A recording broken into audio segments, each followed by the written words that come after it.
بلوچستان کے سرحدی شہر تفتان سے ہمارے گدروشیا پوائنٹ کے نمائندہ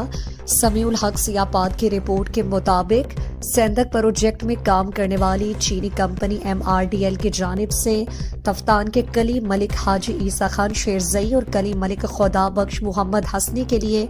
آب نوشی کے 2 شمسی بورنگ کا الگ الگ افتتاح کر دیا گیا۔ MRDL مینجمنٹ سیندک پروجیکٹ کے vice president Haji Khalid Gul Yousafzai, assistant commissioner Taftan Irfan Khilji, رسالدار major Sardar Akbar Jan Sajrani, UC Taftan chairman Mir Nazir Ahmed Muhammad Hasni, GM traders Taftan کے آنر حاجی غلام محمد حسنی، حاجی نادر خان زاروار زئی، کریم بخش محمد حسنی اور محمد قاسم محمد حسنی، محمد حسن موسیٰ زئی، میر منظور احمد ابابکی، حاجی شاہ نظر شیر زئی، محمد آصف برہان زئی، شفیع محمد سملانی، سید آغا بڑیچ، عنایت جمال زئی، عبد المالک بڑیچ، زبیر احمد محمد حسنی،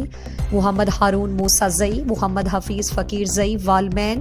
نیک محمد مینگل والمین، خدا بخش محمد حسنی والمین، دیگر قبائلی معتبرین کے ہمراہ انہوں نے MRDL مینجمنٹ کی جانب سے تفتان کے دونوں قلیوں کے لیے آبنوشی اسکیم کے 2 شمسی بورنگ کا باقاعدہ الگ الگ افتتاح کر دیا۔ افتتاحی تقریب میں MRDL مینجمنٹ سیندک پروجیکٹ کے وائس پریزیڈنٹ حاجی خالد گل یوسف زئی نے گفتگو میں کہا کہ تفتان میں پانی کی قلت کو مد نظر رکھتے ہوئے عوام کی سہولت کے لیے MRDL مینجمنٹ نے پانی کے 2 شمسی بورنگ کا اعلان کیا تھا، جسے GM ٹریڈرز کمپنی تفتان نے مکمل کیا اور آج اس کا باقاعدہ افتتاح ہوا ہے۔ اس میں ہماری مینجمنٹ نے 6 کلومیٹر پائپ لائن کھدائی، 2 عدد ٹینکی، 144 شمسی پلیٹ، 2 عدد جدید طرز کے AC اور DC سمرسیبل اور 400 فٹ بورنگ کے کھدائی شامل تھی۔ ہم بے حد خوش ہیں کہ GM ٹریڈرز کمپنی تفتان نے اپنا یہ کام بہتر طریقے سے مکمل کیا اور اب عوام ان بورنگ سے مستفید ہوں گے۔ اسسٹنٹ کمشنر تفتان عرفان خلجی نے کہا کہ ہم سیندک پروجیکٹ کے شکر گزار ہیں